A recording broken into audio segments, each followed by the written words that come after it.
রান্নার আয়োজন চলতেছে। এখানে হচ্ছে করলা নিয়ে নিলাম, কাঁচামরিচ, পেঁয়াজ, করলা, একটা বেগুন ছিল, বেগুনটা ভেজে চিংড়ি মাছ দিয়ে ভর্তা করব, চিংড়ি মাছের শুটকি।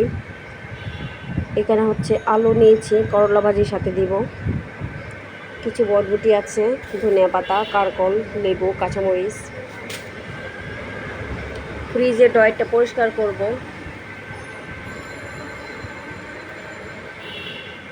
এদিক দিয়ে ভাত রান্না করে নিয়েছি আমি। আজকে মাশাআল্লাহ আলহামদুলিল্লাহ গ্যাস আছে, এই কয়দিন গ্যাস ছিল না, 2 দিন খুবই কষ্ট হয়েছে। আজকে আবার বাসায় পানি নেই, কি যে কষ্ট করে এক বালতি কাপড় চোপড় ধুইছি এখন।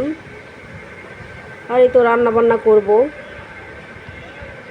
পানি নাই, কি যে একটা অবস্থা। এদিক দিয়ে সব কাজ কাম রয়েছে, এই তো বিছনা টিছনা গোছাতে হবে, সব কিছু এলোমেলো হয়ে আছে।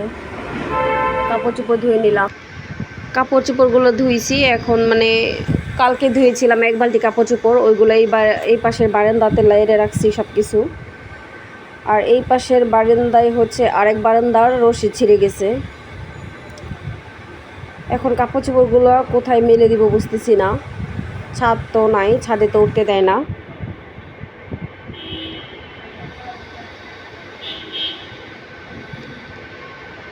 বারোটা বেজে যাচ্ছে প্রায়, কখন রান্নাবান্না শেষ করবো বুঝতেছি না।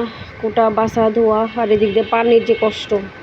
2 দিন ছিল গ্যাসের সমস্যা, এখন আবার পানির সমস্যা।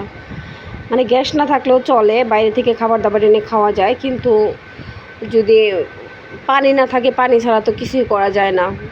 কিন্তু সবচেয়ে বড় কষ্ট হচ্ছে পানির। আর পানি যখন শুনি যে বাসায় শেষ হয়ে গেছে বা নাই, তখনই মানে একদম মাথা নষ্ট হয়ে যায়, যে পানি না থাকলে সারাদিন চলবো কীভাবে।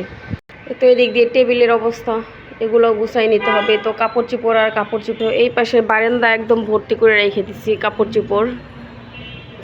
এখন আবার ওই পাশে বারান্দায় নাড়তে হবে, কিন্তু রশিটা ছিঁড়ে গেছে। তো এক বালতি কাপড় চোপড় ধুয়ে নিয়েছি।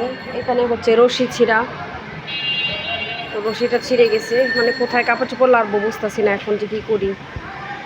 একটু রোদ উঠছে, কতক্ষণ পর পর মানে কিছুক্ষণ পর পর বৃষ্টি নামে। তো এখন যেহেতু রোদ উঠছিল, কাপড়টা মেলে দিলে একটু মানে আধা শুকনা হয়ে যেত। বারবার বললাম, রশিটা মানে বেঁধে দিতে দিল না। কারণ এটা তো আমার বাঁধা সম্ভব না, মাঝখান থেকে ছিঁড়ে গেছে, পুরাটা রশি খুলতে হতো। এই রশিটা খুলে তারপরে এটার সাথে জোড়া লাগাইতে হবে, কিভাবে করব বুঝতেছি না। কিছু চাউল রেখে দিয়েছিলাম, চাউলগুলো একটু পোকা হয়ে গেছে, 1-2টা পোকা ছিল। তো এই চাউলগুলোকে এখন আবার এখানে রেখে দিয়েছি।